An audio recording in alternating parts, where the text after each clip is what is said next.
Hikisin didampingi kuasa hukumnya Indra Triantoro mendatangi kantor pelayanan kekayaan negara dan lelang KPKNL Denpasar. Mengingat tanah dan bangunan villa milik Hikisin menuai masalah dikarenakan objek sengketa bersertifikat hak milik nomor 6955 tersebut masuk daftar lelang kantor pelayanan kekayaan negara dan lelang KPKNL Denpasar. Untuk itu, KPKNL diminta menunda proses lelang yang dinilai tidak transparan dan profesional. Ini suatu keanehan ini. Kenapa aset saya sudah dilelang? Sudah menutupi utang saya dengan bank, malah melebihin uang saya. Tetapi di DPT masih tetap tidak berubah. Utang saya masih tetap. Ini suatu keanehan. Inilah kerja kurator yang mana sangat merugikan saya sebagai debitur dan sangat disayangkan dengan sikap kurator Ahmad Abdul Aziz yang tidak personal, tidak independen, yang hanya ingin menguntungkan memperkaya diri sendiri. Tanah bersertifikat hak milik Hikisin berupa bangunan villa masuk daftar lelang kantor pelayanan kekayaan negara dan lelang KPKNL Denpasar. Padahal objek sengketa berupa sertifikat hak milik SHM nomor 6955 masih menuai sejumlah masalah, diantaranya adanya dugaan penggelembungan daftar piutang tetap atau DPT dan dugaan penghilangan barang bukti yang dilakukan kurator.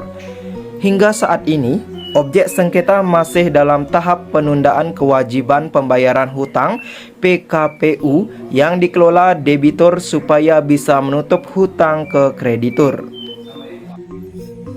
Sesuai penetapan perkara nomor 65 di Pengadilan Negeri Surabaya, ada penetapan on-going consent untuk dikelola oleh kurator Aziz.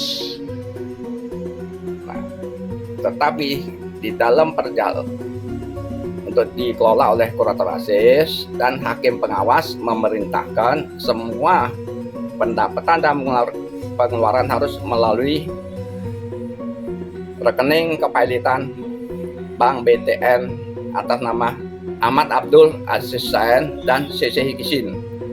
Ternyata di dalam prakteknya banyak pendapatan villa digelapkan, diselewengkan masuk ke rekening orang lain. Oleh karena itu, permohonan lelang harus ditunda karena adanya dugaan pemalsuan data dokumen penggelembungan DPT atas laporan kurator ke Polrestabes Surabaya. Selain itu, juga adanya gugatan perdata di Pengadilan Negeri Denpasar dengan nomor perkara 1365. Tadi kita sudah datang ke KPKNL, menghadap ke Kepala KPKNL Denpasar. Ternyata tadi katanya ada kesibukan kepalanya sehingga kita hanya bisa di bagian front office. Ini untuk surat kami, surat ini terkait surat permohonan pemblokiran atau penundaan terkait lelang yang akan dilaksanakan tanggal 22 April 2024. Terlebih lagi, adanya dugaan pembuatan DPT palsu tanpa verifikasi antara debitur dan kreditur. Akibatnya, banyak pendapatan villa digelapkan dan diselewengkan masuk ke rekening orang lain. Hal tersebut sudah dilaporkan ke Polrestabes Surabaya. Atas kejadian tersebut, pihaknya mengajukan penggantian kurator yang di dalamnya sudah quorum memenuhi syarat sesuai dengan Undang-Undang Nomor 37 Tahun 2004 tentang Kepailitan. Oleh karena sudah dipenuhi sejumlah syarat, diharapkan hakim pengawas dan hakim pemutus segera mengganti kurator. Harapannya adalah agar ditangguhkan terlebih dahulu karena adanya proses penyidikan di Polrestabes Surabaya dan ada gugatan secara perdata 1365 di Pengadilan Negeri Denpasar perkara nomor 304 PDT 2024 PN Denpasar. Untuk itu, Masyarakat dihimbau tidak mengikuti proses lelang dan Kepala KPKNL diminta tidak melanjutkan proses lelang sesuai jadwal Senin 22 April 2024.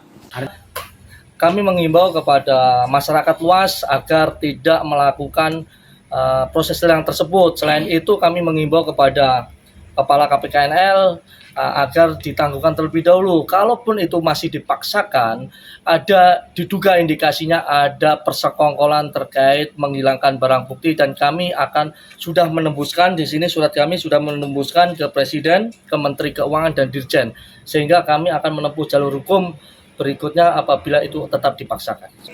Jika lelang tetap dilakukan, maka tindakan kurator dianggap sudah melanggar pasal 400 ayat 1 tentang penggelembungan daftar piutang tetap atau DPT, pasal 362 tentang pencurian dan pasal 372 KUHP tentang penipuan atau pasal 378 KUHP tentang penggelapan. Hal tersebut dikarenakan dugaan ada persekongkolan terkait penghilangan barang bukti yang akan ditempuh melalui jalur hukum. Dari Denpasar, Bali, tim JBM TV melaporkan.